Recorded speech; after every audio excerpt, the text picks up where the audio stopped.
Joseph Campbell has this wonderful expression that I have always found so profound and like a wonderful visor to start to examine what life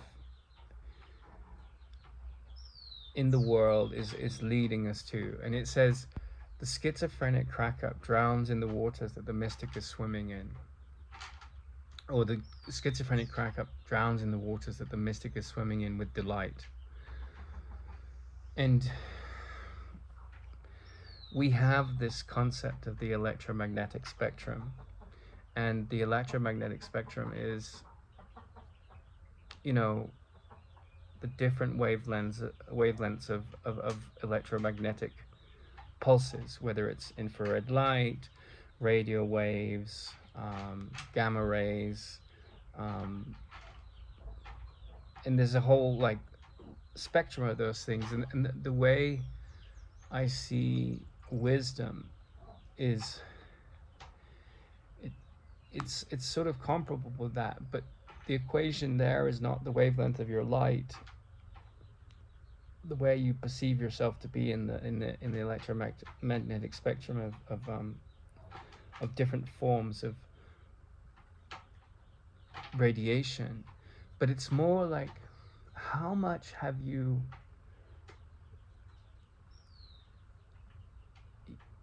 managed to actually, not intellectually, cultivate gratitude and trust and fearlessness and forgiveness in place of bitterness and fear and anger and upset. And the thought system that leads you to the mystic swimming in the waters of life with delight and not drowning is a thought system that depends on the awakening of spiritual sight.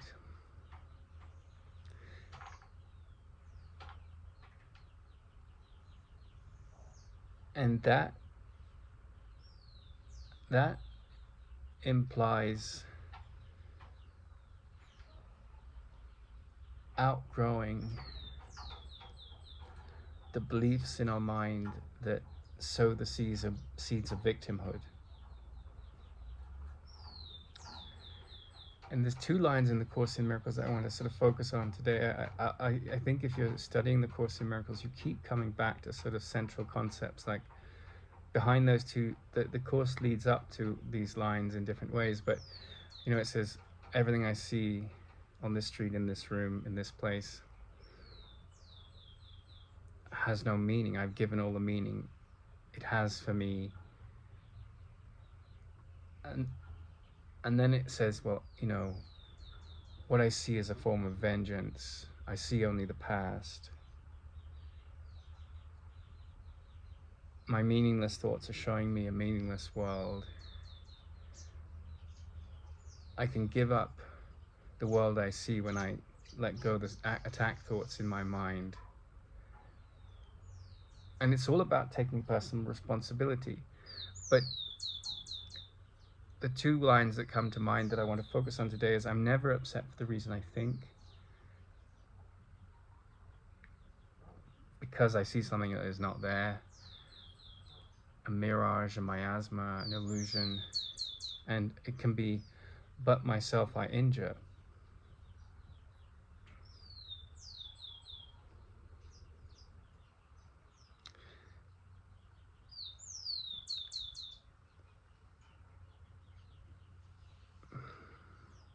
Now, Carl Jung was someone who identified as a mystic, and someone asked him once, you know, a BBC reporter asked him once, do you believe in God? And he said, I don't believe in God. I know there is a God, you know, in this rich Swiss German accent. And Ramana Maharshi, this great sage from India, he didn't describe himself as a mystic. He just said, I'm an ordinary man. And you can but injure yourself. And I definitely feel that Romana was much further along than Jung, but Jung was a long way along in understanding the mind for what it really is. But he was sort of bound up in this idea that he was this mystical character, you know? Whereas Romana, like, it was just normal for him to see the world as an illusion. There was no, like, haute couture about it. There was no, like, avant-garde story in him, although he was immensely avant-garde in terms of, like, Hindu mystics. He was way ahead of the curve, and, like, he was just in a realm of his own. But he made it very matter of fact and simple, whereas Jung made it very, very complicated. You know, he said, well, just look into this who am I question, you know? And so, you know, thieves ran into the ashram and attacked him, and there were court hearings all around, like bitter, petty arguments that happened in the ashram. But my meaningless thoughts are showing me a meaningless world. And he had just come in and, like, woken up to a way of looking at the world that was immune to those meaningless thoughts. Like, they were all around him in terms of the people that visited and wanted the liberation that he had found. But he just sat like a statue in a storm, right? The way the meaningless thoughts would come, and it didn't have any meaning to him. It didn't stick to his, it was like water off a duck's back. And this is really, so I don't know if he was swimming in the waters of delight, with delight that the mystic is, but, like, he was just, yes, he was, but he was any kind of pretentiousness that he was a leader, or he, was a teacher, or some kind of standing in the world. Like, he had walked away from all of that. He wasn't interested in, like, being someone in the world, although he was made into this, great teacher because of that fact, because he just had outgrown the values of the world. And by the values of the world, I mean, like, this sense of being in special relationships. I'm sure he had friends, like, there was a story of one of his schoolboy friends, like, coming into the ashram, and he just went right back to that kind of lovely friendship that young kids have. But that was just his personality. But at the level of how he chose to perceive the world, his thought system had just, it wasn't like this sort of, like, tenured professor that Jung was, that was, a brilliant therapist. It was just a human that had ceased to believe in the realm of illusions or give them any weight. And so I'm never upset for the reason I think anger is never justified. And, we give these Oscars to these great performances of upset, and that's what drama's all about, or falling in love, these highs and lows. And really the Course in Miracles and Romana's teaching is about walking out of the drama zone. and I was talking to a friend this morning about, how in romantic love, where we have which is sort of the Western model of courtship these days, and has been for 800 years, grew into that over 800 years, thanks to the troubadours in southern France. What those characters did, speaking to the Sufis, was they took the Madonna out of the church and they projected that perfect being, or the idea of a perfect being, a goddess or a god, onto the opposite sex. And, in the Course in Miracles, it says, you are perfect, right? But then in the Manual for Teachers, it says, no one here is perfect, right? But a teacher of the Course in Miracles, or someone that is interested in living that truth, comes here to repeat over and over again to master perfection of seeing things in the right light. And I suppose Romana is an example who had perfected that. As far as I can see, he's the best one I've ever found. Not putting him on a pedestal, but this is the thing, right? With romantic love, which leads to this very high divorce rate, we project this perfect person, And then, of course, the cracks start to show because we're all flawed beings. And the purpose of the Course's teaching is to say, yeah, but you can perfect your perception, but see beyond the fears that create those imperfect sights that betray the ego. And to see beyond those attack and defense thoughts, you can heal your mind. And so this is the big difference between, the perfection talked about in the Course, because it's like it doesn't attach itself to some kind of great expectation in the other that needs to be fulfilled by their behavior, and every time they fall short, you judge them, which is a very human and fallible thing, and not to be judged either, right? But that's the beauty of the Course in Miracles. Like, it can be, but myself I injure, right? And I injure myself by not looking behind the mask of upset to find out what voice is talking. And so anger is never justified, I'm not a body. I'm still as God created me. I'm still this very elevated, transcendent, lofty, healed mind, despite my protestations and the use that my ego takes puts the senses reports to, like, oh well, he said this and she said that. And so the ego is like,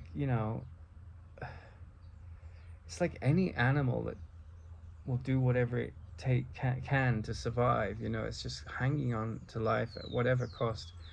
It will lie, it will cheat, and it will do this to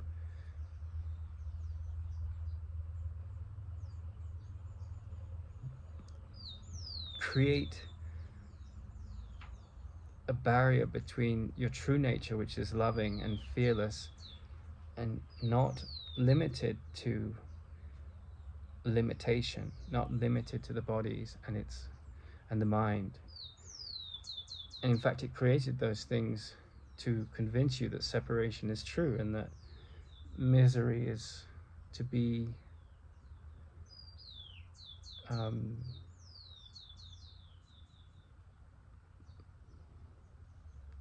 supported, to be justified.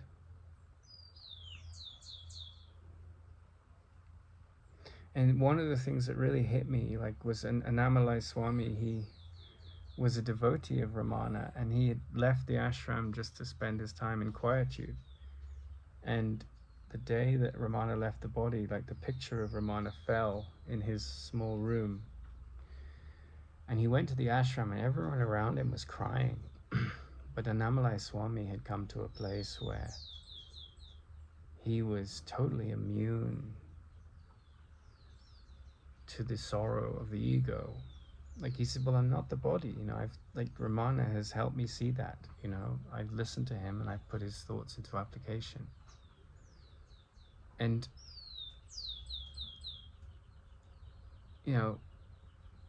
egos can pout and get really upset that I want my, because they're clinging to that upset, they're clinging to this subterfuge that maintains the illusion, right?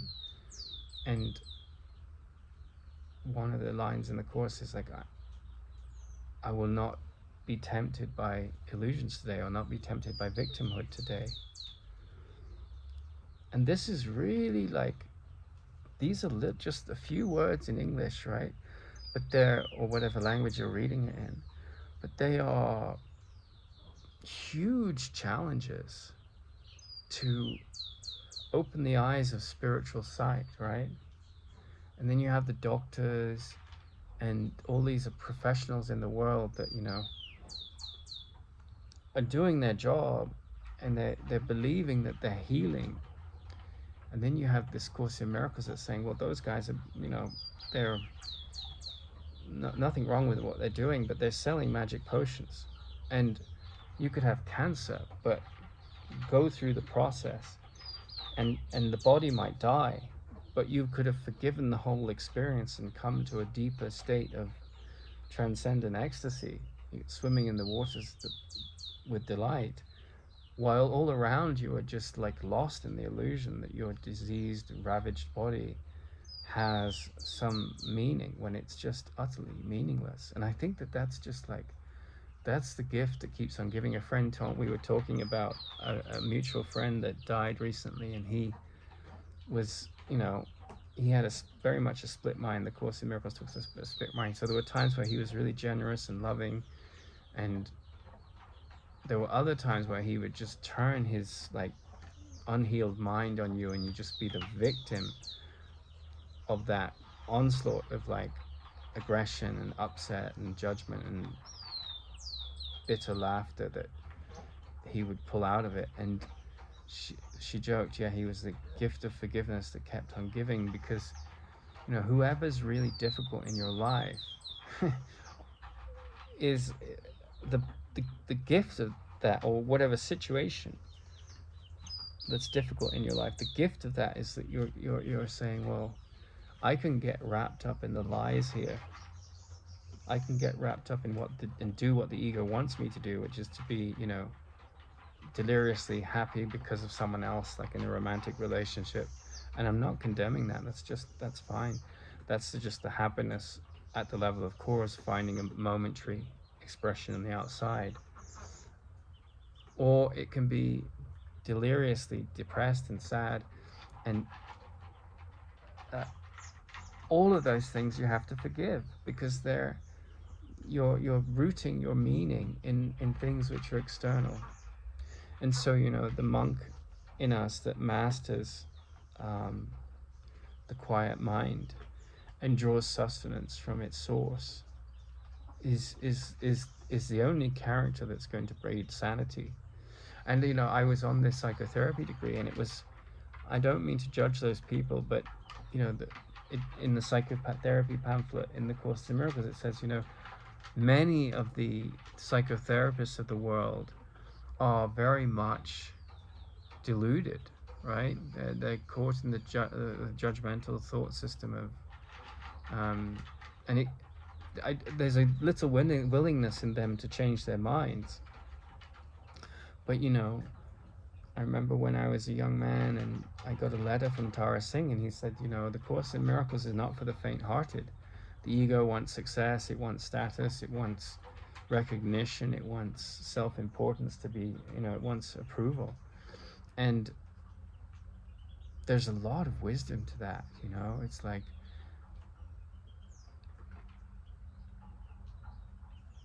if you think that being someone in the world, and we all have to be someone in the world, is where you're going to find meaning, then you're sorely mistaken. And so if you start to question, okay, well, where's the meaning to be found? Then you come to the Course in Miracles, and whether you like it or not, there's this huge resistance to what it's saying, because the development of spiritual sight is going to really threaten the ego's control of things. And whatever comes up in your line of fire of experience, right, it can be some very difficult experiences. From the right-minded point of view, there's a calling in those horrible experiences for you to say, well, why are you holding on to this defense attack mind? Why is this white knuckling a behavior there? And how do you see it with compassion? And when you see it with compassion, the sting it has and the power it has over you starts to fall away. And when you start to see people that have really hurt you with the same light, then your thought system has changed. And I think it's like a baby learning to swim or something. Well, that's probably a bad example, because babies that are born in water can swim automatically, or they float, but they water babies and stuff. But it's like a young toddler learning to swim. You get into this water, and it's a totally different environment. But every crisis, every difficult situation in your life is going to force you into the room of looking with those eyes or being self-despairing. Whereas the things that go right, they just think, oh, it's a happy dream, it's wonderful, whether the course is right or wrong, like I'm happy, this is my identity, and so it's usually the things that pull the retina out of the socket, like that change this, metaphorically speaking, that change the emphasis of what's looking and how you're looking at what's looking. And then you start to have a movement towards knowledge, and that's really what gnosis is. It's this humbling and surrender to a deeper wisdom. And I don't think that usually, none of that, in the development of trust passages in the manual for teachers, it says usually there's a period of sorting out, and it's quite difficult because you're so used to being this land-based creature, and then you're in the water, or vice versa, however you use the metaphor, and you've come out onto this solid land, and the solid land is the land of spirit, whereas the water is fluid, never changing. Or you could go the other way with the metaphor, you're on the solid land, you think that's what truth is, you think you're a body, and then you have a series of like spiritual awakenings that often come through a lot of pain and the dark night of the soul process, and then you're in the water of a different buoyancy, a different meaning, and you're much lighter, and life is much lighter, and the things you've taken so seriously start to come into this realm of gentle laughter. And then you're up against a vertical wall that says anger is never justified, I can but injure myself, I'm never upset for the reason I think. And those things can seem very cruel to the ego's eyes, but they are liberating and healing. They're so needed. And that's why Ramana Maharshi, and it was like, when I read this line, I was like, I think that's true. I don't quite get why it's true, but he said the greatest thing you can do for humanity is to wake up. And so we associate people that do great things to humanity with the people like Elon Musk that are paving the way to Mars, or Bill Gates. Well, obviously he's a controversial character because some people are against the vaccines or whatever, but we put on a pedestal these people that are great doers in the world. And